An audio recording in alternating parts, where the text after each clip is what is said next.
Hello friends, मैं चेतन आप सभी का अपने इस YouTube चैनल पर स्वागत करता हूँ। मेरे इस चैनल का नाम है अकाउंट्स बाय चेतन। प्यारे बच्चों, बेटा जैसा कि हम जानते हैं कोविड-19 की वजह से पूरा का पूरा देश, पूरा का पूरा विश्व प्रभावित हो चुका है। चाहे बेटा हम किसी भी सेक्टर की बात करें, चाहे वो बिजनेस सेक्टर हो, ठीक है, चाहे कोई एम्प्लॉयमेंट सेक्टर हो, चाहे कोई एम्प्लॉयज हो, चाहे एजुकेशन सेक्टर हो, कोई भी सेक्टर हो जिसकी इकोनॉमी पूरी तरीके से खराब हो चुकी है कोविड-19 की वजह से।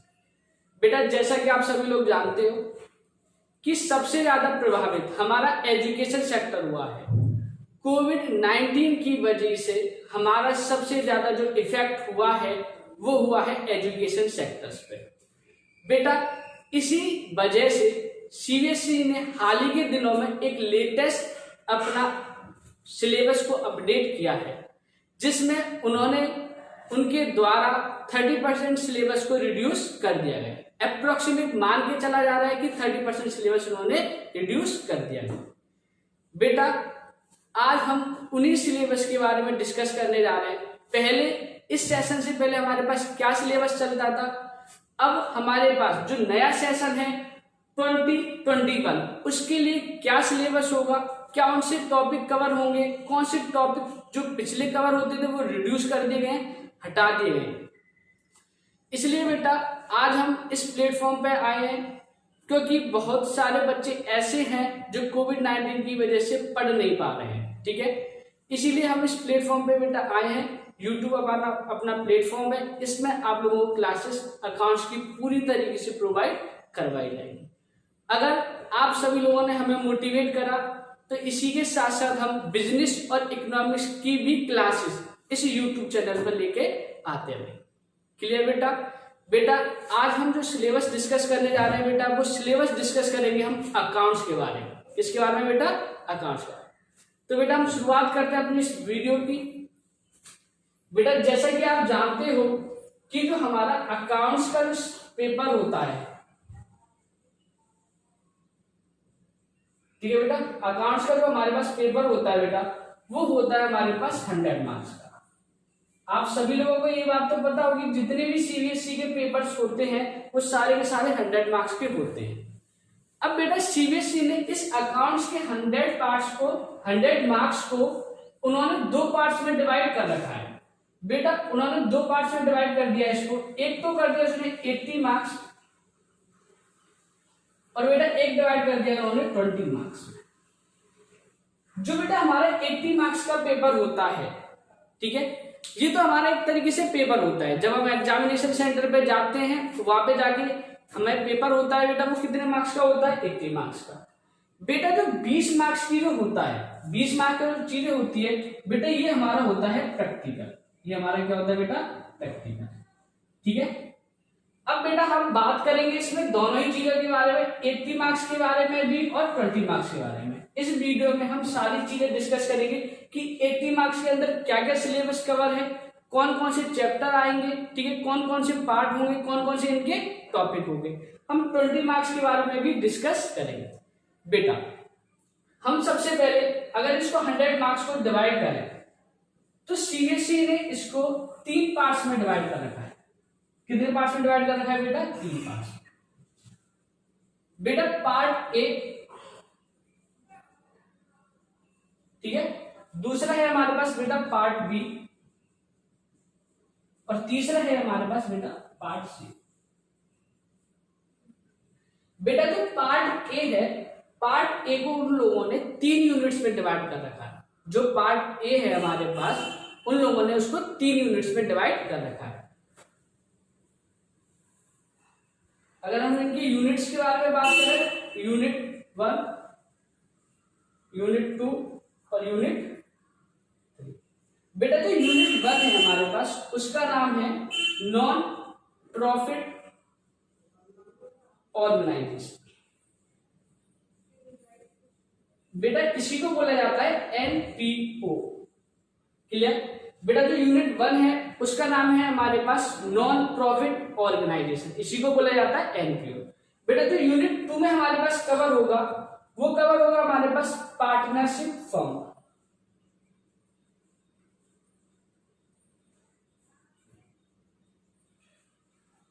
ठीक है, और बेटा यूनिट 3 में जो कवर होगा वो होगा हमारे पास कंपनीज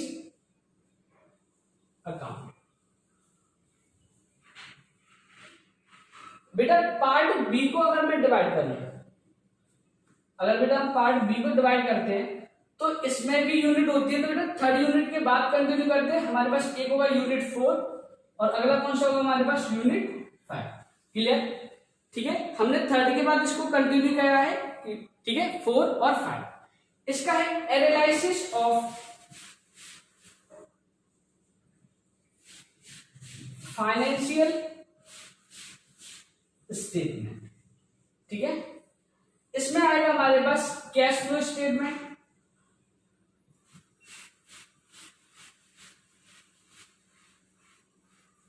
ठीक है, और जो पार्ट सी है इसके अंदर आएगा बेटा हमारे पास प्रोजेक्ट वर्क। जो हमारा प्रैक्टिकल होता है बेटा वो कौन सा होता है हमारे पास प्रोजेक्ट वर्क।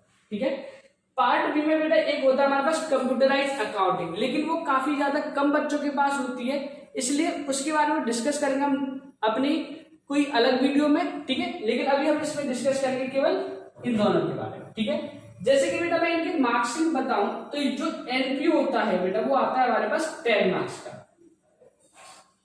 क्लियर? जो हमारे पास बेटा पार्टनरशिप फर्म होती है बेटा ये आती है हमारे पास 30 मार्क्स की। क्लियर? बेटा जो कंपनीज अकाउंटिंग होती है हमारे पास वो आती है हमारे पास 20 मार्क्स की। तो बेटा इसलिए हम 20, 30 और 10 करेंगे तो पार्ट ए जो कवर करता है बेटा वो हमारा कितना मार्क्स कवर करता है बेटा 60 मार्क्स को वो कवर करता है। क्लियर? बेटा एनालिसिस ऑफ फाइनेंशियल स्टेटमेंट जो कवर करता है वो कवर करता है हमारे पास 12 मार्क्स। कितने मार्क्स कवर करता है बेटा वो 12 मार्क्स। क्लियर? जो कैश फ्लो स्टेटमेंट है बेटा वो कवर करता है हमारे पास 8 मार्क्स। क्लियर? 12 और 8 को मिला के ये कितने मार्क्स कवर करता है 20 मार्क्स। और बेटा जो प्रोजेक्ट है वो हमारा टोटल कवर करता है 20 मार्क्स। और सीबीएसई ने एक केवल और केवल वन स्पेसिफिक प्रोजेक्ट के बारे में बात करी है, स्पेसिफिक प्रोजेक्ट के बारे में।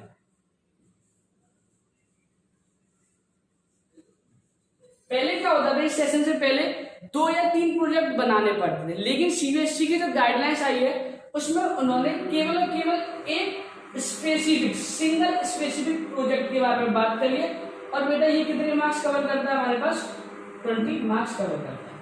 ठीक है, बाकी इसमें क्वेश्चंस करवाए जाते हैं, वाइवा होता है वो हम बाद में डिस्कस करेंगे। ठीक है, अगर मैं बात करूं 60 और 20 मिला के पार्ट ए और पार्ट बी को मिला के देखूं तो बेटा कितने मार्क्स कवर करते हैं बेटा ये 80 मार्क्स कवर। ठीक है, और पार्ट सी कितने कवर करता है बेटा केवल पार्ट सी कितना कवर करता है 20 मार्क्स। तो बेटा आप देख सकते हो 80 और 20 मिला के, जैसे हमने अभी डिवाइड करा इसको 100 मार्क्स को 80 और 20 में, तो 80 मार्क्स में जो हमने बात करी तो बेटा वो किसमें होगा पार्ट ए और पार्ट बी से होगा। क्लियर?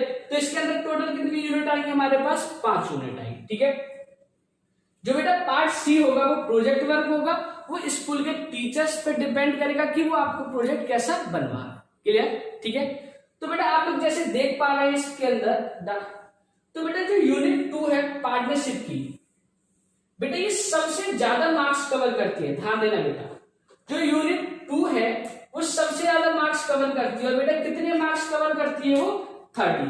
कहने का मतलब अगर मैं इन 5 यूनिट की बात करूं तो सबसे ज्यादा मार्क जो कवर करेगा वो करेगा पार्टनरशिप फॉर्म। इसलिए पार्टनरशिप सबसे ज्यादा इंपॉर्टेंट यूनिट होती है हमारे पास। ठीक है बेटा, आपको तो ये करके जानी है और आपको पूरी आनी चाहिए। ठीक है, इसलिए बेटा जो मैं आज डिस्कस करूंगा ठीक है वो पार्टनरशिप के सिलेबस के बारे में डिस्कस करूंगा। ठीक है, और सभी बच्चों से रिक्वेस्ट है एक बार वीडियो पूरा जरूर देखना। ठीक है, बीच में वीडियो छोड़ने से क्या होता है कि आपको सिलेबस के बारे में पूरी जानकारी नहीं हो पाती। क्लियर? तो बेटा जैसे कि नोट कर सकते हो, आपके पास ये डाटा होगा और इसमें पार्टनरशिप फॉर्म जो 30 मार्क्स की कवर होगी। आज हम जो सिलेबस डिस्कस करेंगे वो करेंगे पार्टनरशिप फॉर्म के बारे में। क्लियर?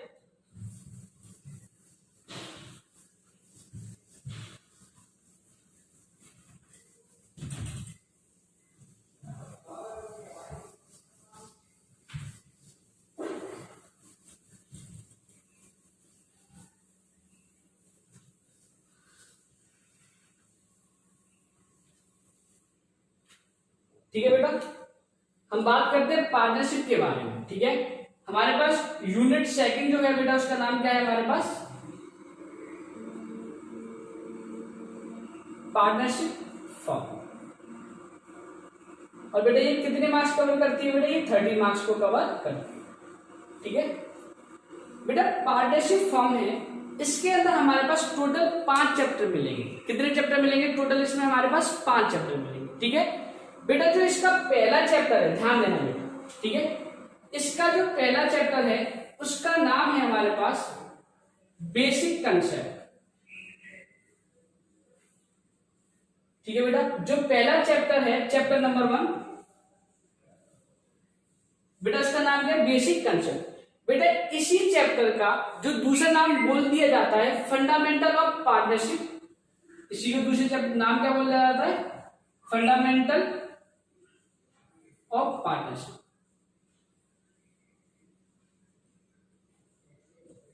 क्लियर बेटा, ये तो हमारे चैप्टर का नाम है बेसिक कंसेप्ट। बेटा इस चैप्टर के अंदर कौन कौन से टॉपिक कवर होंगे उनके बारे में हम लोग जानते हैं। ठीक है बेटा, जो सबसे पहला होगा कि डेफिनेशन ऑफ पार्टनरशिप। सबसे पहला जो टॉपिक कवर होगा बेटा वो कौन सा टॉपिक कवर होगा, डेफिनेशन ऑफ पार्टनरशिप फॉर्म। तो बेटा डेफिनेशन समझने से पहले हम एक बात समझते हैं। आप सभी लोगों ने एक नाम सुना होगा, सोल प्रोप्राइटरशिप।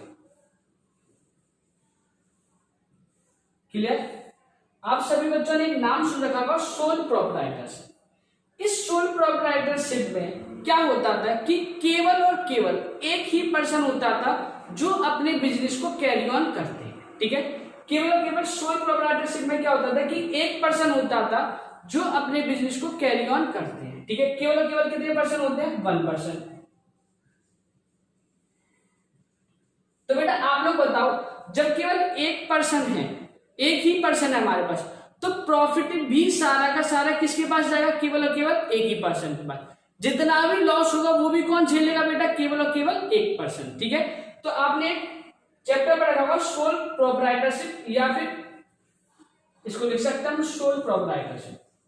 ठीक है, तो केवल केवल एक ही पर्सन होगा, जितना भी उनके पास प्रॉफिट होगा और जितना भी उनके पास क्या होगा बेटा, लॉस होगा, वो केवल और केवल एक ही पर्सन लगाएगा, झेलेगा। ठीक है, और जो कैपिटल होगी, जो पैसा होगा बिजनेस करने के लिए लगाया जाएगा, वो भी किसके द्वारा लगाया जाएगा, केवल और केवल एक पर्सन के द्वारा लगाया जाएगा। ठीक है, अब मान लो चलो उसको अपना बिजनेस बड़ा करना है।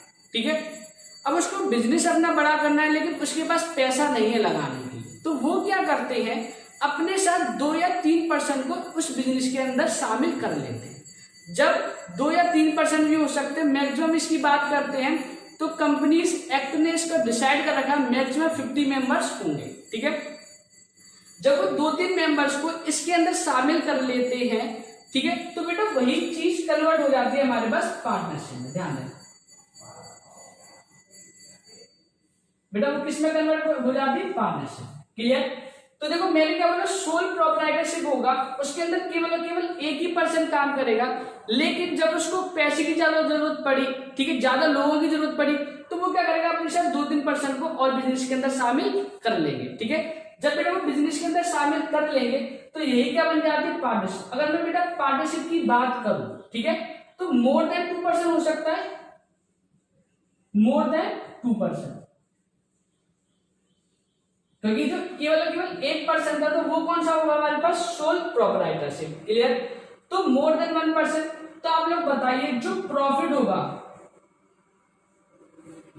वो भी एक से ज्यादा पर्सन में बटेगा। मान चलो 2 पर्सन है तो 2 में बटेगा, 3 पर्सन है तो प्रॉफिट कितने में बटेगा, 3 में। अगर 4 पर्सन है तो बेटा प्रॉफिट कितने में बटेगा, तो 4 पर्सन। ठीक है, अगर बेटा कोई भी लॉस है, अगर कोई भी हमारे पास क्या लॉस, तो लॉस को कौन झेलेगा, जितने पर्सन होंगे वो सारे के सारे पर्सन झेलेंगे। क्लियर, इतनी सी बात। मान के चलो बेटा हमने पार्टनरशिप को किस में कन्वर्ट कर, सॉरी सोल प्रोप्राइटरशिप को किस में कन्वर्ट कर दिया हमने, पार्टनरशिप के अंदर। अगर मान चलो इसी बिजनेस को और बढ़ाना है, और बड़ा करना है हमको, ठीक है, और लोगों को जोड़ना है, जो हमारी पार्टनरशिप की जो लिमिटेशन है, ठीक है, उससे भी ज्यादा, लिमिट से भी ज्यादा निकलना है, ठीक है, तो वो क्या करेगा, पार्टनरशिप से अपना रजिस्ट्रेशन होगा उसको कैंसिल करवा देगा। अगर रजिस्ट्रेशन नहीं है तो कोई दिक्कत नहीं है, ठीक है। तो अगर वो किस में कन्वर्ट करते हैं पार्टनरशिप को, बेटा किस में कन्वर्ट कर लेते हैं वो लोग, कंपनीज में। क्लियर, इतनी सी बात आपको समझ में आ गई। तो देखो सोल प्रोप्राइटर में क्या होता है, केवल 1% होता है। अगर हमें एक से ज्यादा परसेंट चाहिए तो हम लोग क्या कर लेते हैं, पार्टनरशिप कर लेते हैं। हमें बहुत सारे परसेंट चाहिए तो हम क्या करेंगे, पार्टनरशिप को खत्म कर देगा, किसमें कन्वर्ट कर देते हैं बेटा, कंपनीज। और कंपनीज का तो बेटा कोई डिसाइड ही नहीं होता, ठीक है। Equity shares, preference shares, debentures, बहुत सारी चीजें होती है कंपनीज के अंदर, ठीक है।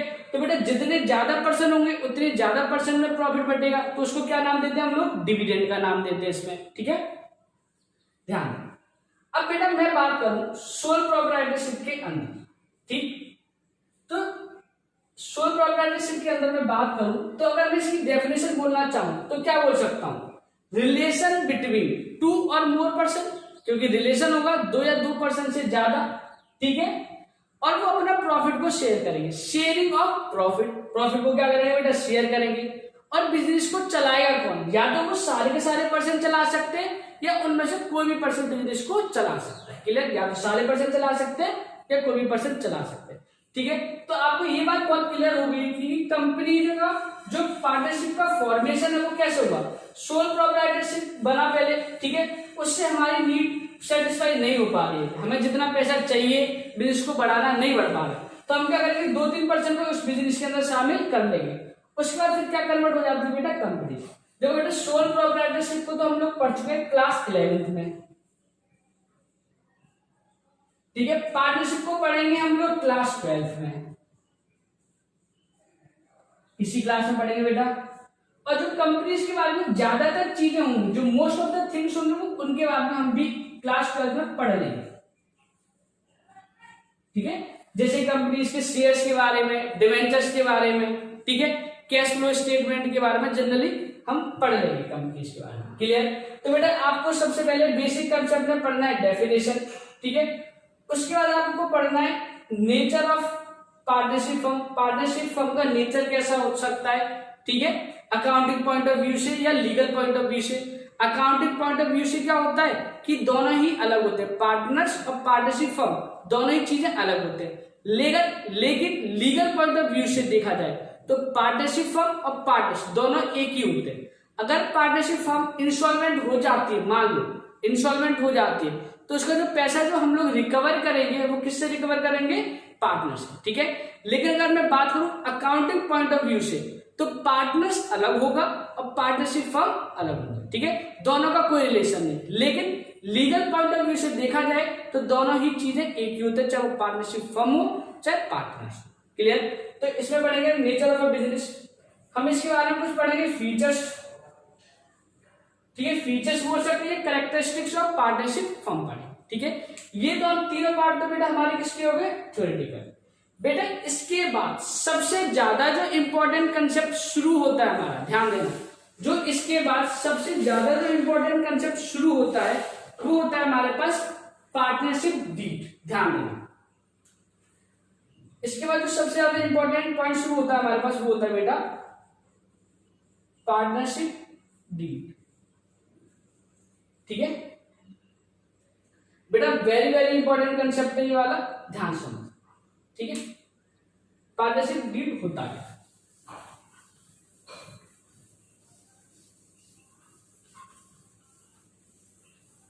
देखो बेटा पार्टनरशिप डीड जो होता है वो पार्टनर्स के बीच में, ध्यान देना, पार्टनरशिप डीड जो होता है बेटा वो पार्टनर्स के बीच में कोई भी एक एग्रीमेंट कर ले। अगर जो पार्टनर्स है वो अपने बीच में अगर वो एग्रीमेंट कर लेते हैं, चाहे वो एग्रीमेंट कैसा भी हो, ओरल हो या वो रिटर्न हो, इससे कोई फर्क नहीं पड़ता, केवल एग्रीमेंट होना चाहिए, चाहे वो एग्रीमेंट ओरल हो चाहे वो एग्रीमेंट कैसा हो, रिटर्न, ठीक है। चाहे इन्होंने अपनी जो पार्टनरशिप फर्म है, ध्यान देना, चाहे इन्होंने अपनी पार्टनरशिप फर्म रजिस्टर्ड करवा रखी हो या नहीं करवा रखी हो, इससे भी कोई फर्क नहीं पड़ता। क्लियर, तो बेटा ध्यान देना, हम इसमें क्या पढ़ेंगे बेटा, पार्टनरशिप डीड पढ़ेंगे। पार्टनरशिप डीड में क्या क्या राइट होते हैं, क्या क्या रूल होते हैं, वो सारी की सारी चीजें इसमें पढ़ेंगे इसके अंदर, ठीक है। क्योंकि पार्टनरशिप डीड के अंदर सारी की सारी वो चीज कवर होती है इस एग्रीमेंट के अंदर कि आपके जो पार्टनर्स है उनका एड्रेस क्या होगा, हमारी जो पार्टनरशिप फर्म है उसका एड्रेस क्या होगा, ठीक है, प्रॉफिट जो शेयरिंग होगा वो कितना होगा, इंटरेस्ट ऑन कैपिटल होगा वो कितना होगा, वो सारी के सारी जितने भी ये पॉइंट होंगे वो सारे के सारे हम किसमें पढ़ेंगे बेटा, पार्टनरशिप डीड में पढ़ेंगे। क्या उनके राइट होंगे, क्या उनके रूल्स होंगे। अगर बेटा मान लो इसके बाद इंपॉर्टेंट, अगर मान लेके चलते हैं अगर उन लोगों ने अपने बीच में कोई भी एग्रीमेंट नहीं कर रखा, ध्यान देना, अगर उन्होंने अपने बीच में कोई भी एग्रीमेंट नहीं कर रखा, अगर एग्रीमेंट नहीं कर रखा तो मतलब उन्होंने पार्टनरशिप डीड का भी फॉर्मेशन नहीं करा, तो बेटा उसको क्या कहलाते हैं, absence of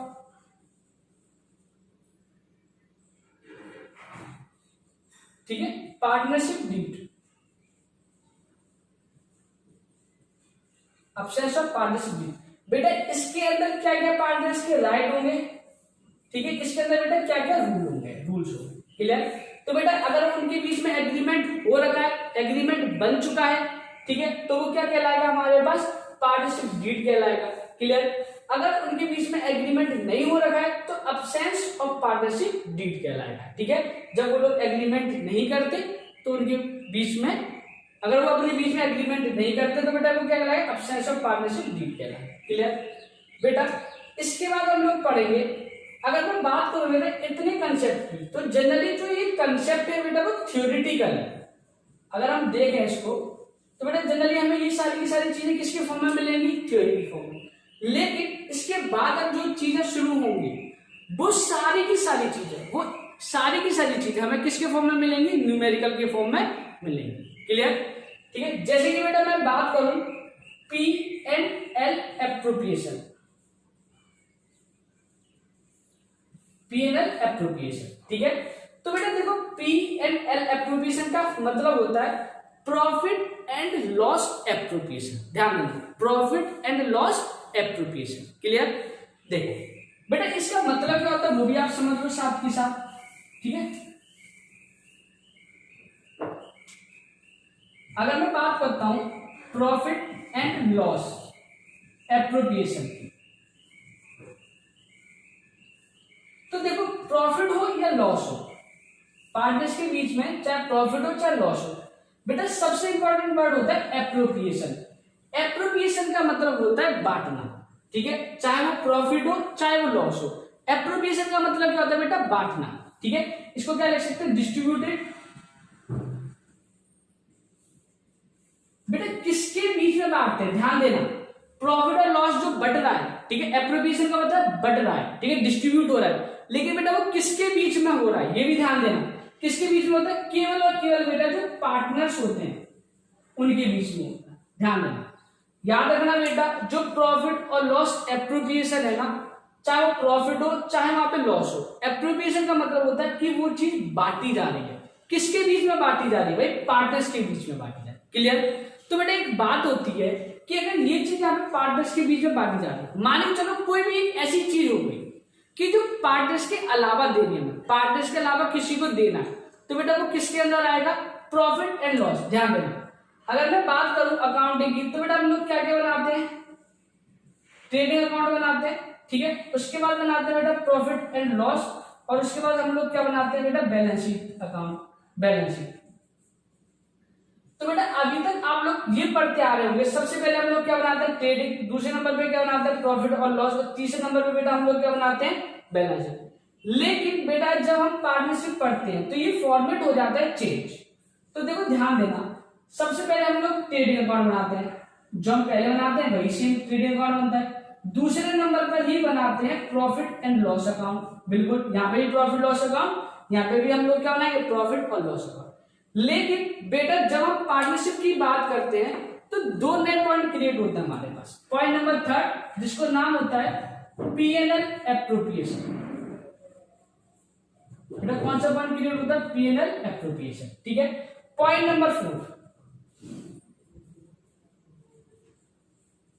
partners capital account, clear.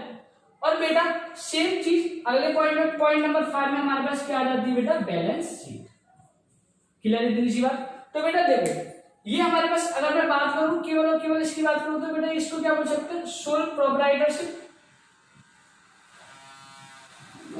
ठीक है बेटा, अगर बेटा मैं इसकी बात करूंगा तो बेटा ये क्या होती है हमारे पास, पार्टनरशिप की अकाउंटिंग।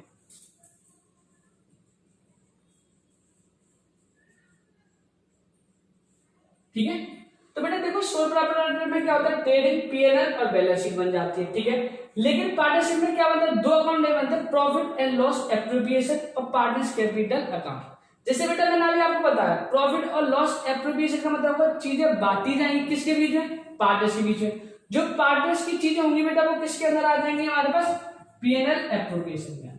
लेकिन पार्टनर्स के अलावा जो चीजें होंगी बेटा अदर देन पार्टनर्स का, तो बेटा वो किसके अंदर आती है, पीएनएल अकाउंट के अंदर। ध्यान देना बेटा, इसके अंदर क्या चीजें आती है, वो सारी की सारी चीजें जो अदर देन पार्टनर्स की होंगी। किसकी होंगी बेटा, अदर देन पार्टनर्स की। क्लियर, पार्टनर्स की सारी चीजें, ध्यान देना, पार्टनर्स की सारी चीजें इसमें आएंगी।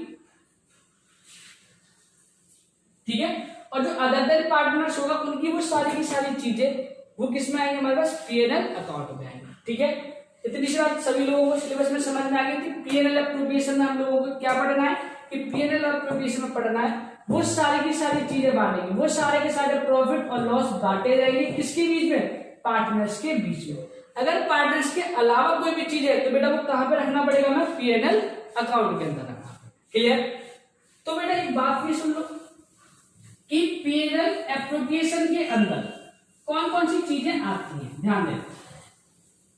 पीएनएल एप्रोप्रिएशन के अंदर कौन कौन सी चीजें हमारे पास आती है। ठीक है, तो बेटा पीएनएल एप्रोप्रिएशन के अंदर हमारे पास आता है इंटरेस्ट ऑन कैपिटल। आपने बिजनेस करने के लिए, ध्यान देना, आपने बिजनेस करने के लिए जो कैपिटल लगाई है उस पर अगर आपको कोई इंटरेस्ट मिलता है पार्टनर्स का, तो बेटा किसके अंदर आता है, पीएनएल एप्रोप्रिएशन के अंदर आता है। ठीक है, इसी के साथ आता है बेटा हमारे पास सैलरी, इसी के साथ आता है बेटा कमीशन, अगर पार्टनर्स के पास कोई कमीशन है। ठीक है, और बेटा इसी में एक चीज आती है हमारे पास interest on drawing. Interest on drawing का मतलब होता है कि अगर कोई भी पार्टनर्स को पैसे की जरूरत पड़ेगी तो बेटा उस पैसे को वो क्या करेगा, बिजनेस से निकाल लेगा, लेकिन किसके फॉर्म में निकाल लेगा बेटा, ड्राइंग के फॉर्म में। ठीक है, तो उसको कोई ना कोई इंटरेस्ट उस पर पे करनी पड़ेगी, तो उसको क्या बोलेगा, इंटरेस्ट ऑन ड्राइंग।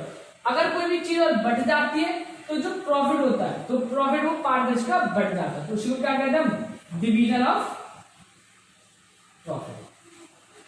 जो बाकी प्रॉफिट बच जाएगा तो उसको क्या कर देंगे हम लोग, लास्ट में जाकर डिवीजन कर देंगे, और किसके बीच में डिवीजन कर देंगे बेटा, पार्टनर्स के बीच में। ठीक है, क्लियर, इतनी सी बात। हमने यहाँ तक बात कर ली पीएनएल एप्रोप्रिएशन। ठीक है, इसके बाद जो हमारे पास नेक्स्ट टॉपिक आएगा इसके अंदर वो आएगा पार्टनर्स कैपिटल अकाउंट। ध्यान दें, इसके अंदर बेटा जो नेक्स्ट टॉपिक आएगा वो हमारे पास कौन सा होगा, पार्टनर्स कैपिटल अकाउंट।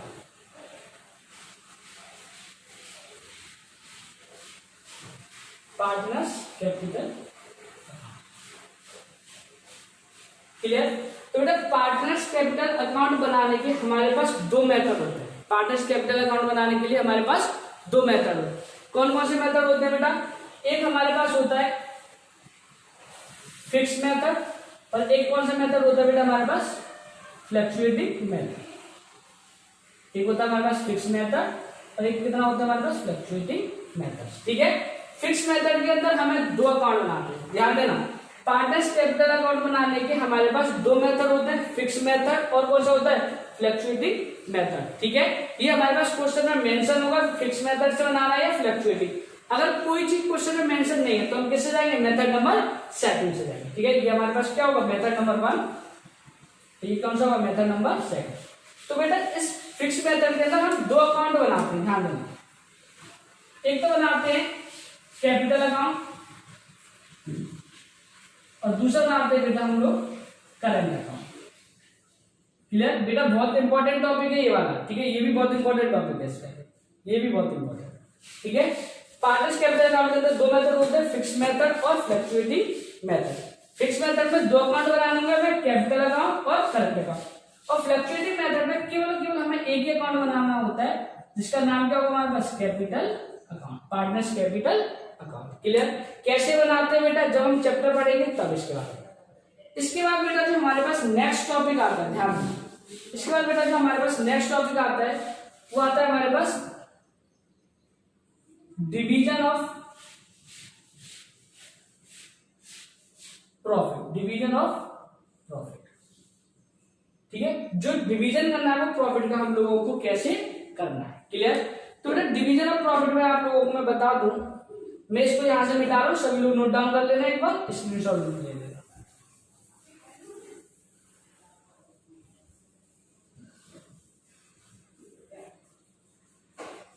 बेटा देखो हमारे पास जो नेक्स्ट टॉपिक है वो उसमें आएगा हमारे पास डिवीजन ऑफ प्रॉफिट, ठीक है। प्रॉफिट का डिवीजन कैसे करना है आपको,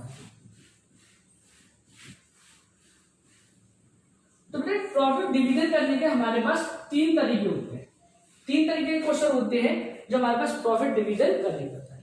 पहला मेथड होता है हमारे पास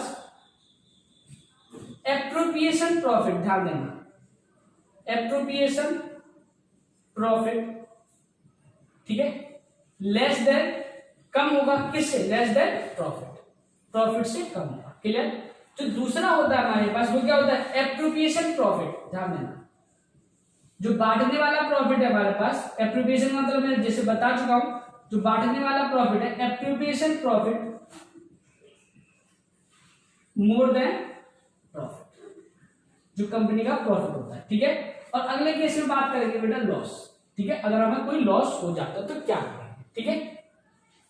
बेटा देखो एप्रोप्रिएशन प्रॉफिट मतलब जो बांटने वाला प्रॉफिट है वो कैसा है हमारे पास, कम, जैसे कि मैं बांटने वाले में बता देता था, पीएनएल एप्रोप्रिएशन की कोई ना कोई चीजें आती है, जैसे मान के चलो इंटरेस्ट ऑन कैपिटल है हमारे पास 10,000 रुपए की, ठीक है, सैलरी है हमारे पास 20,000 रुपए से, क्लियर, और कमीशन है हमारे पास कितने से बेटा 30,000। तो बेटा बांटने वाला प्रॉफिट कितना है हमारे पास 60,000, और जो कंपनी को प्रॉफिट हुआ है, ध्यान देना, कंपनी का जो नेट प्रॉफिट है वो कितने का हो गया, मान के चलते हैं हम 80,000, ठीक है। तो आप लोग देखो जो एप्रोप्रिएशन प्रॉफिट है, ठीक है, वो कैसा है हमारे पास, कम है किससे, प्रॉफिट से। तो बेटा कितना कम है, 20,000 रुपए से कम है, ठीक है। तो ये 20,000 रुपए किसमें बांट देंगे हम, जो एक्स्ट्रा बचते किसके बीच में चला जाता है बेटा, ये पार्टनर्स में चला जाता है, ठीक है, और पार्टनर्स के बीच में प्रॉफिट शेयरिंग रेशियो में ये बढ़ जाता है, क्लियर है, इसी बात सबको समझ में आ गई होगी। बेटा इसका दूसरा जो पॉइंट है हमारे पास वो है appropriation profit is more than profit. अगर एप्रोप्रिएशन का प्रॉफिट ज्यादा है तो बेटा वो किस में बढ़ेगा, ठीक है। बेटा अगर मैं इसकी बात करूं, ठीक है, जैसे कि इंटरेस्ट ऑन कैपिटल है हमारे पास 10,000 रुपए से, ठीक, जो सैलरी है बेटा वो कितने से हमारे पास 20,000 रुपए से, और कमीशन था हमारे पास मान के चलो 6, ठीक है, और जो नेट प्रॉफिट है वो कितना होगा मेरे पास, मान के चलते हैं 50,000। तो इस केस में क्या होगा बेटा, हमारे पास जो नेट प्रॉफिट है वो कैसा हो गया, कम, और एप्रोप्रिएशन वाला कैसा हो गया, ज्यादा। तो बांटने वाला प्रॉफिट कैसा है मेरा पास, ज्यादा, किससे, प्रॉफिट से। तो बेटा इस केसेस में क्या होगा कि हम लोगों के पार्टनर्स के बीच में रेशियो बनाना पड़ेगा, ठीक है, पार्टनर्स के बीच में क्या बनाना पड़ेगा बेटा, रेशियो। तो बेटा ये रेशियो कौन सा होगा, जो उनका एप्रोप्रिएशन वाला होगा, जो उनका एप्रोप्रिएशन वाला होगा। तो ये चीज आपको सभी चीज एप्रोप्रिएशन वाला रेशियो क्या होता है चैप्टर्स पढ़ेंगे तब समझ में आएगा अच्छे से, ठीक है। अगर मान के चलो किसी भी पार्टनरशिप फर्म को अगर लॉस हो गया तो उस केसेस में क्या होगा, ठीक है, वो पढ़ेंगे तीसरे वाले केस में, केस नंबर 2 होगा, केस नंबर 3 होगा, ठीक है। तो डिवीजन ऑफ प्रॉफिट में हमें 3 पार्ट्स में पढ़ना है। पहला पार्ट क्या होगा, एप्रोप्रिएशन प्रॉफिट, एप्रोप्रिएशन प्रॉफिट है वो कैसा है हमारे पास, कम है। दूसरे वाले केस में क्या होगा, एप्रोप्रिएशन प्रॉफिट कैसा होगा हमारे पास, ज्यादा होगा, ठीक है। तीसरा वाला टोटल ये कितना हो जाएगा हमारे पास, क्लियर। और तीसरे वाले केस में क्या होगा, अगर पार्टनरशिप फर्म को लॉस हो जाता है तब क्या होगा, वो किसमें पढ़ेंगे हम, डिवीजन ऑफ प्रॉफिट, क्लियर। इसके बाद बेटा हमारे पास जो लास्ट टॉपिक आता है वो आएगा हमारे पास पार्टनर्स, गारंटी ऑफ पार्टनरशिप। ध्यान देना हमारे पास गारंटी ऑफ पार्टनर्स, ठीक है, गारंटी है, ठीक है। तो इसमें जो गारंटी दी जाती है वो किसके द्वारा दी जाती है, कई बार एक पार्टनर की, ध्यान देना, इधर लिख दे रहा हूं मैं इस चीज को मिटा के,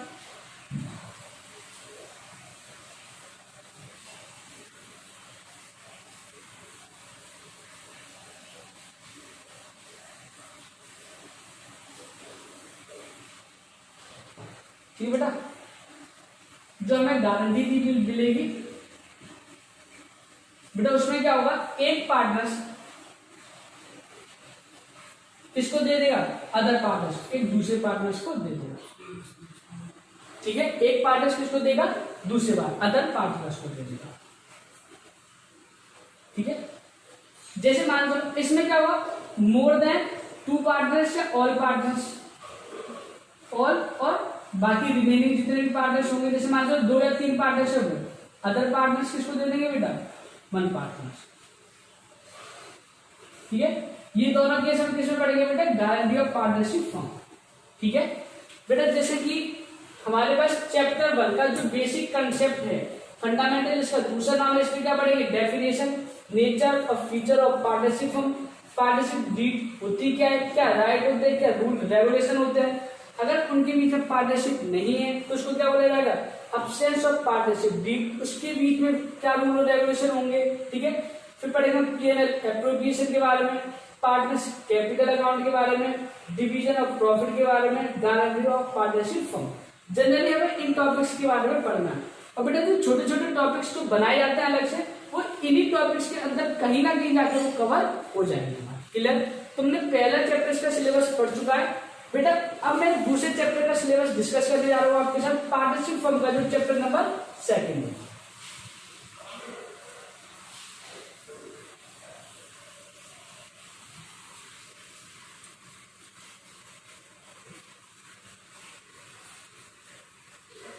बेटा 2nd, 3rd और जो 4th चैप्टर होगा हमारे पास, वो एक टॉपिक से रिलेटेड है। पहले हम उस टॉपिक के बारे में जानते हैं, वो टॉपिक है क्या, उसके बारे में हमारे पास 2nd, 3rd और जो 4th चैप्टर होगा वो कवर हो जाएगा। जो बेटा टॉपिक है उसका नाम है रिकंस्टिट्यूशन।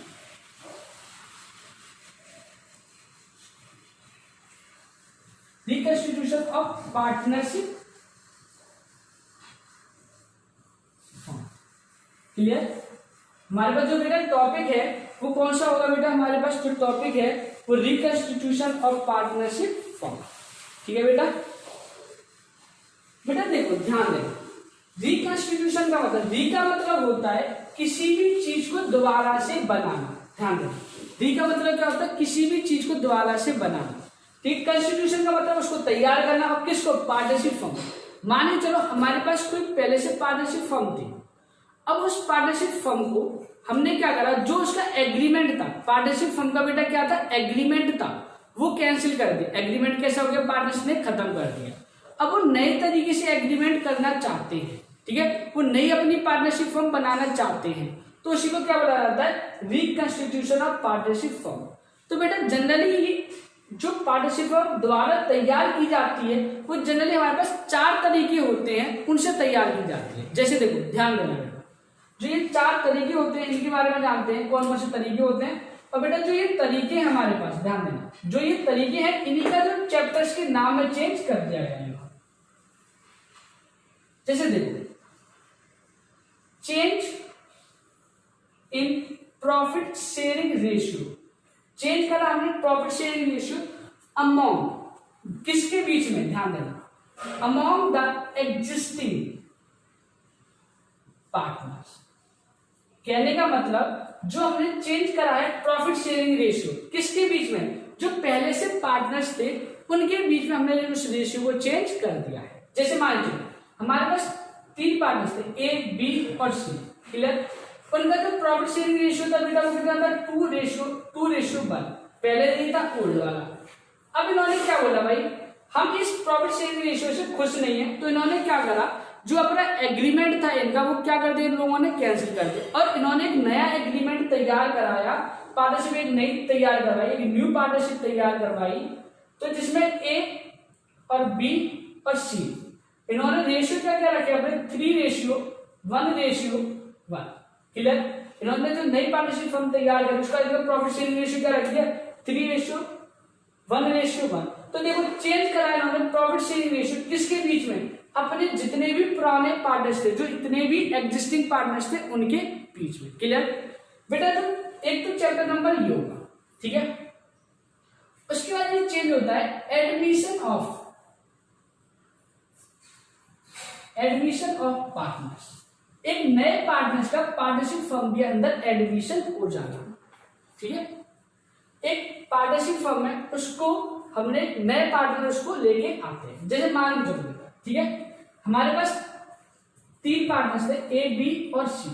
ठीक है, मान चलो इनका रेशियो था 2:1, ये तो है उनका ओल्ड। अब ये सभी लोग एग्री हो गए कि हम अपने पार्टनरशिप फर्म के अंदर एक नए पार्टनर को लेके आना चाहते हैं, नए पार्टनर को लेके आना चाहते हैं। जैसे उसका नाम रख ए बी सी, और जो नया पार्टनर आया वो कौन आ गया हमारे पास, डी। क्लियर, जो हमारे पास नया पार्टनर आया जिसका नाम क्या था बेटा, डी।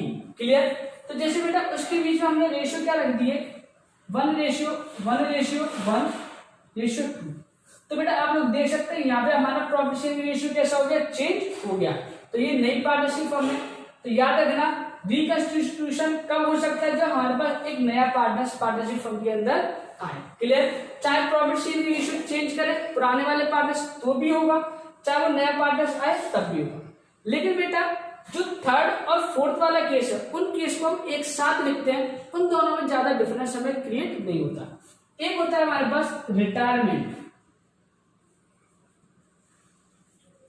और एक होता है हमारे पास डेथ। अगर मैं बात करूं रिटायरमेंट और डेथ की, तो दोनों में ज्यादा अंतर नहीं है। रिटायरमेंट क्या होता है कि हमें पहले से पता होता है कि कोई भी पार्टनर कब रिटायर हो रहा है, लेकिन जो डेथ होती है बेटा वो सडन हो जाती है, अचानक से। कोई पार्टनरशिप फर्म चल रही है, अचानक से किसी एक पार्टनर की उनमें से डेथ हो जाती है। ठीक है, लेकिन रिटायरमेंट में बेटा क्या होता है कि हमें पहले से ही पता होता है कि वो पार्टनर्स कब रिटायर होने वाला है। ठीक है, तो जैसे बेटा मैं बात करूं इसमें, जैसे कि हमारे पास 3 पार्टनर्स थे, ए बी सी। ठीक, ए बी सी है, तो बेटा इसमें से मान चलो इनका रेशियो था 2:1। क्लियर, अब हमारे पास ये तो ओल्ड था, मान लो चलो इसमें से हमारे पास सी की या तो सी रिटायरमेंट हो गया या सी की क्या होगी, डेथ। दोनों में से एक ही केस होगा, ऐसा कभी नहीं हो सकता कि वो रिटायर हो जाए डेथ हो जाए। हो तो सकता है पर बहुत कम सर्कमस्टेंसेस में हो सकता है ऐसा। ठीक है, अब बेटा नया पार्टनर्स कितने रहेंगे हमारे पास, ए और बी, इनका रेशियो कितना होगा, 3:2। ये क्या होगा हमारे पास, न्यू पार्टनरशिप फर्म। तो ठीक है, तो जैसे आपने देखा कि कोई भी एक पार्टनरशिप फर्म है वो रिकंस्टिट्यूशन होती है। रिकंस्टिट्यूशन मतलब दोबारा से बनकर तैयार हो रही है। कब दोबारा से बनकर तैयार हो रही है, एक तो चेंज हो रहा है प्रॉफिट शेयरिंग रेशियो किसके बीच में, उनके एग्जिस्टिंग पार्टनर्स के बीच में। दूसरा है एडमिशन होगा किसका, एक नए पार्टनर्स का। पहले 3 पार्टनर्स थे, अब क्या होगा कि हम एक नए पार्टनर्स को लेकर आए। ठीक है, अगले केस में क्या हो, रिटायरमेंट और डेथ। हमारे पास 3 पार्टनर्स थे, उसमें से एक की या तो डेथ हो गई या वो रिटायर हो गया, इसलिए उसमें से एक पार्टनर्स चला गया। तो जो रिकंस्टिट्यूशन ऑफ पार्टनरशिप फर्म, बेटा सीबीएसई ने क्या करा, इसी टॉपिक को चैप्टर्स के नाम में कन्वर्ट कर दिया। हमारा जो सेकंड चैप्टर है, ध्यान देना, तो सेकंड चैप्टर है हमारे पास, उसका नाम है change in profit sharing ratio among the existing partners. और जो चैप्टर नंबर 3 है, ध्यान देना, चैप्टर नंबर कौन सा हमारे पास, 3rd वाला, उसका नाम है एडमिशन ऑफ पार्टनर्स। और जो चैप्टर नंबर 4 है हमारे पास, उसी का नाम है रिटायरमेंट एंड डेथ। तो उन्होंने एक फर्म को रिकंस्टिट्यूट करा, दोबारा से जनरेट कर रहे हैं, उसके जो पॉइंट थे उन्होंने उसी फर्म से उन्हीं पॉइंट के नाम से उनके चैप्टर्स के नाम रख दिए। और एक लास्ट चैप्टर मिलेगा वो डिसॉल्यूशन ऑफ पार्टनरशिप फर्म। ठीक है, तो बेटा इन्हीं के बारे में बताते हैं कि इसके अंदर कौन कौन से टॉपिक आएंगे। तो बेटा सबसे पहले हम पढ़ेंगे change in profit sharing ratio, फिर पढ़ेंगे एडमिशन ऑफ पार्टनर्स, फिर पढ़ेंगे बेटा रिटायरमेंट और डेथ के बाद। ठीक है, तो बेटा अगली जो है चैप्टर होगा चैप्टर नंबर 2 जिसका नाम होगा change in profit sharing ratio among the existing partners.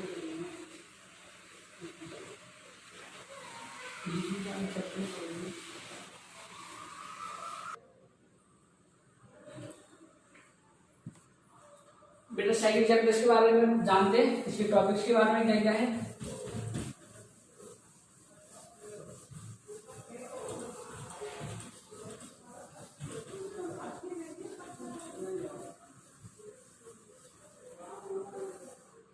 बेटा सेकंड चैप्टर की जो हमारे पास हेडिंग है वो क्या होगी, चैप्टर नंबर 2।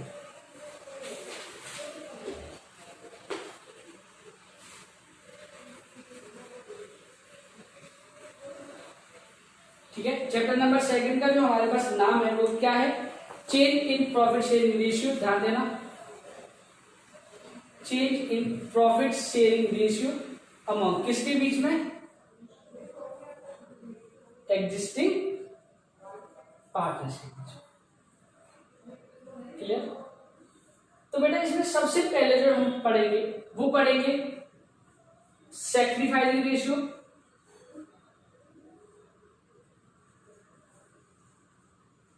ठीक है। इसमें पढ़ेंगे फिर बेटा गेनिंग रेशियो,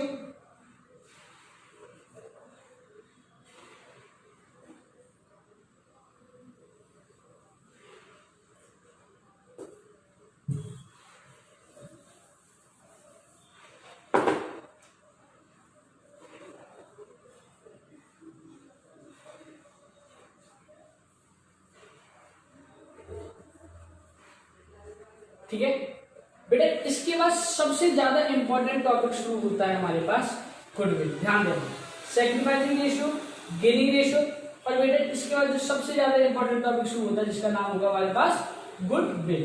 ध्यान देना बेटा, अंडरलाइन कर लेना, सबसे ज्यादा इंपॉर्टेंट पॉइंट होगा हमारे पास गुडविल। क्लियर?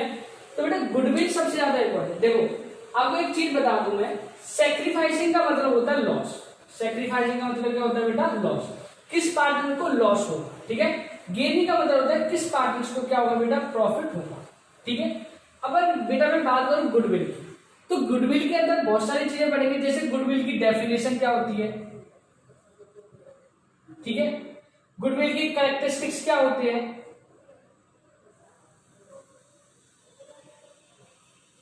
क्या क्या इनके कैरेक्टर्स होते हैं, कौन कौन से ऐसे फैक्टर होते हैं जो गुडविल को अफेक्ट करते हैं, इफेक्ट करते हैं, ठीक है। फैक्टर अफेक्टिंग पढ़ेंगे, ठीक है, कि गुडविल की नीड क्या होती है, हमें नीड क्यों होती है गुडविल की, ठीक है। क्लासिफिकेशन ऑफ गुडविल, लगभग ये सारे के सारे टॉपिक थ्योरी के होंगे, डेफिनेशन, कैरेक्टरिस्टिक, कौन कौन से फैक्टर अफेक्ट करेंगे, नीड, क्लासिफिकेशन। इसके बाद होता है बेटा सबसे ज्यादा इंपॉर्टेंट टॉपिक है हमारे पास गुडविल के ही अंदर, वैल्यूएशन ऑफ गुडविल। ध्यान देना, वैल्यूएशन ऑफ गुडविल। अब बेटा इसी का ही नाम अगर मैं रखना चाहूं तो क्या हो जाता है, मेथड ऑफ गुडविल। कहने का मतलब कि गुडविल की वैल्यूएशन कैसे करते हैं, उसकी कितनी वैल्यू है, वो किन किन मेथड से निकाली जाएगी। तो बेटा इसके बारे में थोड़ा सा आप लोगों को बता दूंगा, कौन कौन से मेथड हम लोगों को पढ़ने हैं, ठीक है। Method of goodwill, method of goodwill. तो बेटा गुडविल निकालने के लिए हमारे पास 4 मेथड होते हैं जो हमारे सिलेबस में है। बेटा वो गुडविल निकालने के लिए कितने मेथड है हमारे पास, 4। पहला मेथड है हमारे पास एवरेज प्रॉफिट मेथड, पहला मेथड है हमारे पास एवरेज प्रॉफिट मेथड। दूसरा मेथड है बेटा हमारे पास वेटेड एवरेज प्रॉफिट मेथड। और बेटा जो तीसरा है हमारे पास वो है सुपर प्रॉफिट मेथड, ठीक है। और लास्ट मेथड होगा हमारे पास कैपिटलाइजेशन मेथड। और बेटा कैपिटलाइजेशन मेथड्स को इन्होंने 2 पार्ट्स में डिवाइड कर रखा है, कैपिटलाइजेशन ऑफ सुपर प्रॉफिट, एक तो ये, और दूसरा कर रखा है capitalisation of average profit method, capitalisation of average profit. Clear है दृश्य?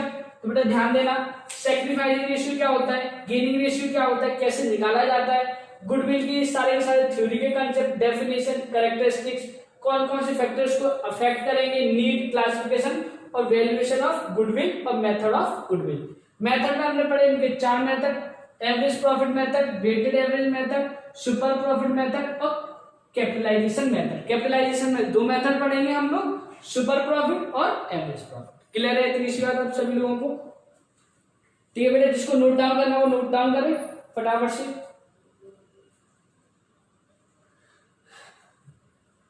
ठीक है बेटा, इसके बाद जब टॉपिक शुरू होता है बेटा हमारे पास होता है ट्रीटमेंट ऑफ, ध्यान देना, treatment of reserve and accumulated profit. ठीक है, जैसे मान लीजिए इसका मतलब ट्रीटमेंट ऑफ रिजर्व, जितने भी रिजर्व हैं या हमारे पास टोटल प्रॉफिट जितने भी बचे हैं उनका क्या करेंगे, ठीक है। जैसे कि बेटा इसमें बात करूं मैं कौन कौन सी चीजें पढ़ेंगे, जैसे कि एक तो रिजर्व के बारे में पढ़ेंगे, अगर कोई प्रॉफिट और लॉस है उसके बारे में पढ़ेंगे, वर्कमैन कंपनसेशन फंड के बारे में पढ़ेंगे, इन्वेस्टमेंट फ्लक्चुएशन फंड के बारे में पढ़ेंगे, ठीक है। उस सारे के सारे टॉपिक जितने भी होंगे वो किसमें पढ़ेंगे, रिजर्व, ठीक है, और एक्यूमुलेटेड प्रॉफिट के अंदर। इसके बाद बेटा जो हम टॉपिक पढ़ेंगे, ठीक है, वो पढ़ेंगे revaluation, revaluation of assets and liability, revaluation of assets and liability, ठीक है। जितनी भी वैल्यू चेंज होती है हमारे पास असेट्स की और लायबिलिटी, ध्यान देना जो भी वैल्यू चेंज होती है किसी भी असेट्स की और लायबिलिटी की, वो किसके अंदर आता है बेटा, revaluation of assets and liability के अंदर आता है, ठीक है। और बेटा इन दोनों के साथ साथ इन दोनों की बात करूं तो हम लास्ट में पढ़ लेंगे पार्टनर्स कैपिटल अकाउंट, ध्यान देना पार्टनर्स कैपिटल अकाउंट, क्लियर। तो देखो सैक्रिफाइसिंग रेशियो पढ़ेंगे, gearing ratio, goodwill valuation, goodwill के ही अंदर पढ़ेंगे valuation of goodwill, treatment of reserve and accumulated profit, revaluation of assets और लायबिलिटी, जो असेट्स और लायबिलिटी की वैल्यू चेंज होती है उसका क्या होगा, पार्टनर्स कैपिटल अकाउंट, कि इन चीजों को पार्टनर्स कैपिटल अकाउंट में कैसे मेंशन किया जाता है, ठीक है, इन दोनों, ठीक है। जनरली इन दोनों के बारे में बात करेंगे कैसे मेंशन करेंगे। और बेटा लास्ट में अगर बचता है तो हल्की थोड़ी बहुत हम इसके बारे में बैलेंस शीट बनाना सीख लेंगे कि जब ये सारी की सारी चीजें होती हैं चेंज तो बैलेंस शीट कैसे बनाई जाती है। क्लियर है दिनेश बात सभी को, ठीक है। बेटा आप ध्यान से सुनिए चैप्टर नंबर 2 के बारे में, तो आपको एक बात बहुत अच्छे से क्लियर बता दे रहा हूं। तो चैप्टर नंबर 2 में हमने जितनी भी चीजें पढ़ी है ना, जैसे ध्यान sacrificing ratio, gearing ratio, goodwill, treatment क्या होगा रिजर्व का और प्रॉफिट का, रिवैल्यूएशन असेट्स और लायबिलिटी के क्या होंगे, पार्टनर्स कैपिटल अकाउंट का क्या होगा, बैलेंस शीट का क्या होगा, ये सारे के सारे टॉपिक जो मैंने आपको बताया ना अभी, एडमिशन ऑफ पार्टनर्स, रिटायरमेंट और डेथ, इसके अंदर लगभग 75% का वेटेज कवर करते हैं ये सारे के सारे टॉपिक्स। अगर आपने ये वाले टॉपिक सारे के सारे अच्छे से पढ़ लिए तो लगभग मान के चलते 75% ऐसा पार्ट होता है एडमिशन का, रिटायरमेंट का और डेथ का, वो कंप्लीट हो चुका होता है हमारे पास, ठीक है। जो 25% जो डिफरेंस क्रिएट होता है उसके बारे में आगे डिस्कस कर लेंगे, ठीक है, क्लियर। अगर हम चैप्टर नंबर 2 का सिलेबस होता है पूरा का पूरा, ठीक है। उसके बाद बात करते हैं चैप्टर नंबर 3 जो क्या था हमारे पास, एडमिशन ऑफ पार्टनर्स, ठीक है।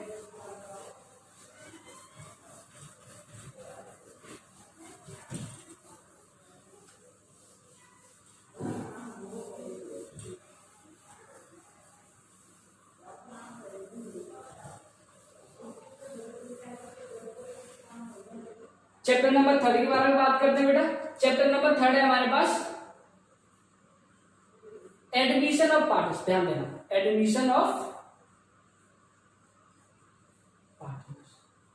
तो बेटा अभी मैंने जैसे बताया कि एडमिशन ऑफ पार्टनर्स का मतलब क्या होता है कि एक नया पार्टनर्स है वो हमारे बिजनेस को क्या करेगा, ज्वाइन करता है, तो इसको क्या कहते हैं एडमिशन ऑफ पार्टनर्स। जैसे मान के चलते हैं ए, बी और सी 3 पार्टनर्स, ठीक है, ये ओल्ड पार्टनर है, ठीक है। अब हमारे पास एक नया पार्टनर आया, ए, बी, सी तो पहले के थे और एक नया पार्टनर कौन सा आ गया, न्यू पार्टनर कौन सा आया हमारे पास, डी आया, ठीक है। तो सबसे पहले इसमें होगा कि जो नया वाला पार्टनर आया है उसकी वजह से इनके जो प्रॉफिट शेयरिंग रेशियो होंगे वो कैसे हो जाते हैं, चेंज हो जाते हैं, ठीक है। क्योंकि कोई ना कोई अपना शेयर होता है जो डी को देगा, जिसकी वजह से इनमें से किसी न किसी पार्टनर्स के या सभी के या कोई एक के प्रॉफिट शेयरिंग रेशियो क्या होता है, चेंज। तो सबसे पहले तो हम वही निकालना सीखेंगे, ठीक है, कि जो प्रॉफिट शेयरिंग रेशियो होता है वो कैसे निकाला जाता है। कैलकुलेशन ऑफ, ध्यान देना, कैलकुलेशन ऑफ क्या, न्यू प्रॉफिट शेयरिंग रेशियो, क्या निकालेंगे भाई, न्यू प्रॉफिट शेयरिंग रेशियो निकालेंगे, क्लियर। जब हमारे पास इनका शेयर होगा तो जैसा कि मैंने आपको बताया सैक्रिफाइसिंग रेशियो निकालेंगे, ठीक है। इसके बाद बेटा गेनिंग रेशियो निकालेंगे, ठीक है। और इसके बाद गुडविल की जितने भी चीजें होंगी गुडविल के बारे में पढ़ेंगे, ठीक है। गुडविल निकालते कैसे, पिछले चैप्टर से सीख के आएंगे हम लोग, ठीक है। तो गुडविल के बारे में इसमें हमें 3 चीजें मैं बता दे रहा हूँ, कौन कौन सी चीजें होंगी जो हमें इसका पढ़ने के लिए मिल सकती है, ठीक है, मिलेंगी, ठीक है। पहला तो होगा कि अगर कोई भी गुडविल पहले से ही हमारे बुक के अंदर अपीयर है, गुडविल जो बुक के अंदर कहाँ है बेटा, अपीयर है, कहने का मतलब हमारी असेट साइड में हमें मिलेगी अपीयर, ठीक है। दूसरा होगा कि अगर गुडविल हमारे बुक के अंदर अपीयर नहीं है, बुक के अंदर क्या है, नॉट अपीयर, अगर बेटा गुडविल हमारी बुक के अंदर अपीयर नहीं है तो हमें निकालनी पड़ेगी। और कैसे निकालेंगे, जो मैंने अभी 4 मेथड आपको पढ़ाए उस मेथड के थ्रू निकालनी पड़ेगी। और लास्ट में बेटा हमें मिलेगा तीसरा हिडन गुडविल, हिडन, क्लियर। तो गुडविल के अंदर क्या करेंगे, एक तो गुडविल होगी जो हमारे पास ऑलरेडी बुक में होगी, उसका क्या होगा, अगर गुडविल निकालने का कोई हमें मेथड दे रखा है तो कैसे निकालेंगे, ठीक है, उसको कैसे अपीयर करेंगे। कुछ हिडन गुडविल होती है क्वेश्चन के अंदर, उनका क्या होगा, ठीक है। अब एक बात इसमें ध्यान से सुन लेना, जो ये नया पार्टनर है, ध्यान देना, जो नया पार्टनर है वो गुडविल को लेके आता है, ध्यान देना, इधर मेरी बात ध्यान से सुनना, ठीक है। जो गुडविल है वो कौन लेके आता है, ब्रिंग बाय न्यू पार्टनर्स, कौन लेके आता है बेटा, नए पार्टनर्स के द्वारा वो आते हैं, क्लियर। तो बेटा नया पार्टनर्स कई तरीके से गुडविल लेके आ सकता है, जैसे कि नया पार्टनर्स गुडविल लेके आया बेटा कैश में, ठीक है, कैश में लेके आ सकता है बेटा, वो क्या होगा, other than cash. Other than cash का मतलब क्या होगा, एक तो गुडविल कैश में लेके आ गया, अगर उसको गुडविल कैश में नहीं आएगी तो बेटा वो अदर देन कैश में लेके आ सकता है, ठीक है। दूसरा होता है बेटा इन दोनों को मिक्सर लेके आ सकता है, वो कुछ गुडविल तो कैश में ला सकता है प्लस, और कुछ गुडविल क्या होगा, अदर देन कैश में, क्लियर है। ध्यान से समझना, कुछ गुडविल मान के चलो पहले पॉइंट में कैश पढ़ लिया, ठीक है, अगले पॉइंट में क्या पढ़ा कि अदर देन कैश पढ़ा हम लोगों ने, ठीक है। तीसरे पॉइंट में क्या पढ़ा कि कुछ गुडविल वो कैश में लेके आएगा, कुछ गुडविल वो किस में लेके आएगा, अदर देन कैश में, क्लियर।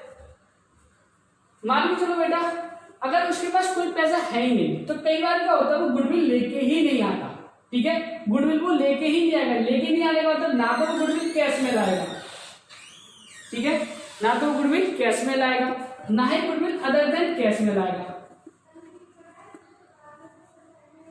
ठीक है, ना तो वो कैश में लेके आया, ना ही वो अदर देन कैश में लेगा। तो बेटा फिर इस गुडविल को क्या करेंगे, तो बेटा इस गुडविल को उसके करंट अकाउंट के साथ एडजस्ट कर देंगे, ध्यान दें, उसके गुडविल को किसके साथ एडजस्ट कर देंगे, उसके करंट अकाउंट के साथ एडजस्ट कर देंगे, क्लियर। और कई बार क्या होता है जो नया पार्टनर्स होता है वो गुडविल को प्राइवेट फॉर्म में भी लेके आ सकता है, किस फॉर्म में लेके आता है बेटा, प्राइवेटली फॉर्म में भी लेके आ सकता है, क्लियर। तो नया पार्टनर्स गुडविल लेके आता है तो कैश के फॉर्म में भी, अदर देन कैश के फॉर्म में भी, कैश और दोनों के फॉर्म में भी लेके आ सकता है, क्लियर। अगर या तो मनाही करते हुए मेरे पास गुडविल है ही नहीं, पैसा ही नहीं है, ना ही मेरे पास कोई असेट्स है, ठीक है, और या फिर वो गुडविल किसके फॉर्म में लेके आएगा, प्राइवेट के फॉर्म में लेके आएगा।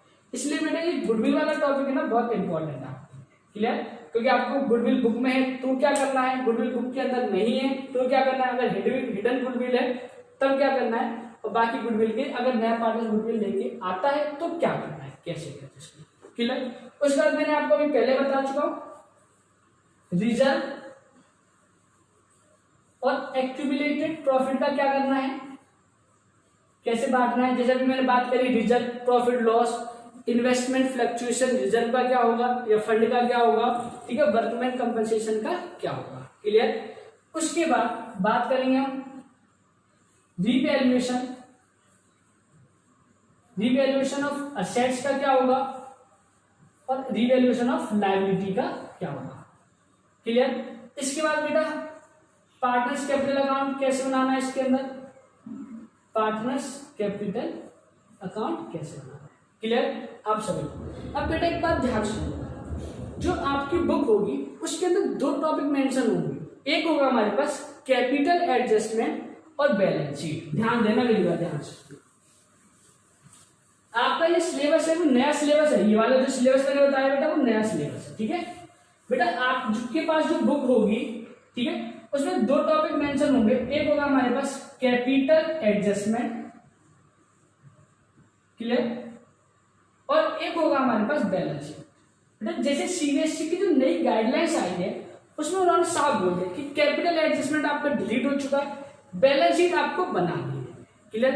तो इन दोनों टॉपिक के बारे में हम लोग अभी कोई भी बातचीत नहीं करेंगे। अगर हमारे पास ऐसा टाइम बचता है सिलेबस कंप्लीट होने के बाद तो मैं आपको इन दोनों के बारे में बहुत अच्छे से बता दूंगा। ठीक है? तो आपको कैलकुलेट करना है new profit sharing ratio, sacrifice ratio कैसे निकालना, गेनिंग रेशियो कैसे निकालना, गुडविल के बारे में क्या करना है, रिजर्व सरप्लस तब क्या करना है, रिवैल्यूएशन ऑफ असेट्स और लायबिलिटी का क्या करना है, और पार्टनर्स कैपिटल अकाउंट का कैसे बनाना है। ठीक है? इसके बाद बेटा हम शुरुआत करते हैं। ठीक है? इसके बाद बेटा हम जो शुरुआत करते हैं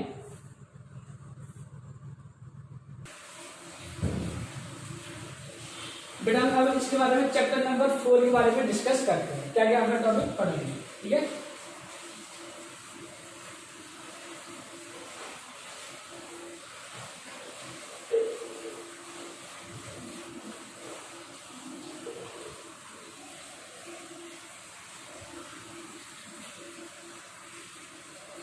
देखो चैप्टर नंबर 4 है जो हमारा बेटा, इसमें दो टॉपिक कवर है हमारे पास। पहला टॉपिक है हमारे पास रिटायरमेंट और दूसरा टॉपिक कौन सा होगा हमारे पास, डेथ। दूसरा टॉपिक है हमारे पास वो कौन सा होगा बेटा, डेथ। दोनों ही टॉपिक को एक साथ पढ़ेंगे इसके अंदर। तो बेटा देखो रिटायरमेंट के अंदर जो सबसे पहला टॉपिक होगा, ठीक है, जैसे मैंने अभी आपको बताया तो रिटायरमेंट और डेथ में केवल इतना सा अंतर है कि रिटायरमेंट हमें पहले से पता होता है कि कब होने वाला है, लेकिन जो डेथ है, ठीक है, वो हमें पता नहीं होती, वो अचानक से हो जाती है किसी की भी। ठीक है? तो इसके बारे में देखो सबसे पहले calculation of new profit sharing ratio निकालना है यहाँ पे भी। ठीक है? सेम काम यहाँ पे भी करना, ध्यान देना, मैं टिक करता रहा, दोबारा नहीं नोट डाउन करना पड़ेगा। सेम चीज आपको यहाँ पे भी करनी है कि डेथ में भी आपको क्या निकालना है, calculation of new profit sharing ratio. Clear? यहां पे आप लोगों को क्या निकालना है, सैक्रिफाइसिंग रेशियो निकालना है। क्लियर? यहां पे क्या निकालना है आप लोगों को, गेनिंग रेशियो। क्लियर है इतनी सी बात? ठीक है? तो बेटा आप लोगों को सैक्रिफाइसिंग रेशियो यहां पे भी निकालना होगा और गेनिंग रेशियो आपको यहां पे भी निकालना होगा। क्लियर? जो हमारे पास गुडविल है, ध्यान देना, जो हमारे पास क्या है बेटा, गुडविल है हमारे पास। ठीक? गुडविल के मैंने भी आपको क्या बताया कि एक तो एफपीआर होगा बुक में, ठीक है, एक होगा हमें कैलकुलेट करना पड़ेगा, और एक क्या होता है हमारे पास हिडन गुडविल होती है। तो वो तीनों ही मेथड यहाँ पे भी काम करेंगे और वही तीनों मेथड्स जितने भी हैं हमारे पास वो यहाँ पे भी हमें कैलकुलेट करना पड़ेगा। क्लियर? उसके बाद हम लोगों ने ध्यान देना, यहाँ पे प्रॉफिट की कोई बात नहीं करी थी हमने यहाँ पे प्रॉफिट की कोई बात नहीं करी थी। ठीक है? लेकिन आप लोग बताओ, जब पार्टीज की डेथ होती है तो यहाँ पे हम लोग कैलकुलेट करते हैं, कैलकुलेट द प्रॉफिट। कैलकुलेट क्या करेंगे बेटा, प्रॉफिट, कब तक की, टिल उसकी डेथ। ठीक है? जैसे चलो 2-3 महीने काम कर रखा होगा तो वो 2-3 महीने का जो प्रॉफिट होगा उसको क्या करेंगे, कैलकुलेट करना पड़ेगा। लेकिन रिटायरमेंट का तो पहले से ना पता होता है, तो जनरली जो रिटायरमेंट होता है ये फाइनेंशियल ईयर के एंड में ही करते हैं, इसलिए यहाँ पे जो प्रॉफिट की कैलकुलेशन आप लोगों को नहीं करते। अगर मान के चलो बेटा रिटायरमेंट बीच में होता है, किसी का फाइनेंशियल ईयर के बीच में होता है, तो फिर हमें इस प्रॉफिट की कैलकुलेशन यहाँ पे करनी पड़ेगी, फिर तो एज अ डेथ ही क्या बन जाएगा, केस बन जाएगा। इसलिए यहाँ पे गुडविल, ठीक है, और कैलकुलेशन ऑफ प्रॉफिट ये आपको मिलेगा। जैसे बेटा आप लोगों को मैं बता दूं, यहाँ पे हम लोगों ने क्या पढ़ा, रिजल्ट का क्या करना है आप लोगों को, ठीक है, एक्यूमुलेटेड प्रॉफिट का क्या करना है, सेम चीज आप लोगों को यहाँ पे भी करनी है। ठीक है? यहाँ पे भी आप लोगों को क्या बनाना है, revaluation, revaluation of assets and liability. यहाँ पे भी आपको क्या बनाना है, रिवैल्यूएशन ऑफ असेट्स और लायबिलिटी बनाना है। ठीक है? यहाँ पे आप लोगों को क्या बनाना है, पार्टनर्स कैपिटल अकाउंट बनाना है। ध्यान देना, यहाँ पे आप लोगों को क्या बनाना है, पार्टनर्स कैपिटल अकाउंट। यहाँ पे आप लोगों को क्या बनाना है, ध्यान देना, पार्टनर्स कैपिटल अकाउंट। जो पार्टनर्स जिंदा है हमारे पास उनका क्या बनाना पड़ेगा, पार्टनर्स कैपिटल अकाउंट। और जो पार्टनर्स मर गया है, जिस पार्टनर्स की क्या होगी, डेथ होगी, उसके लिए बनाते हैं डिसीज अकाउंट। ठीक है, ध्यान देना।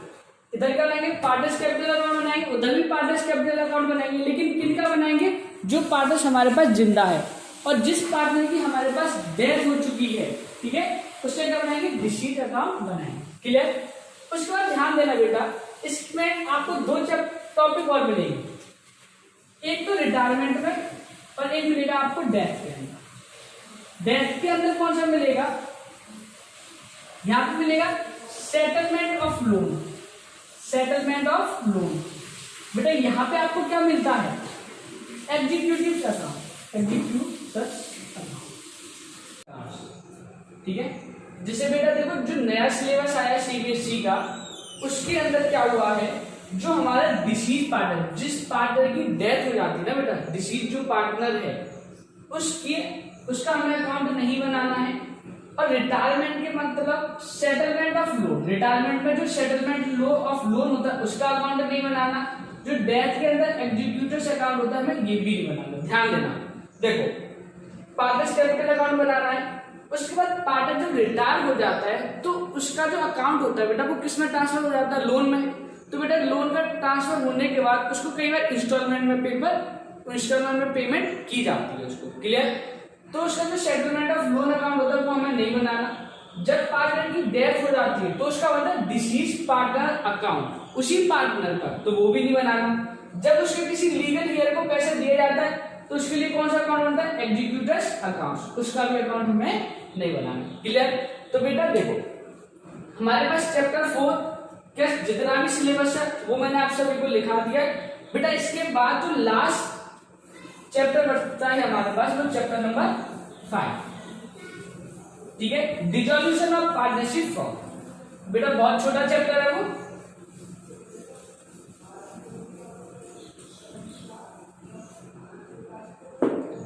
हमारे पास चैप्टर होगा chapter number 5 dissolution of partnership form.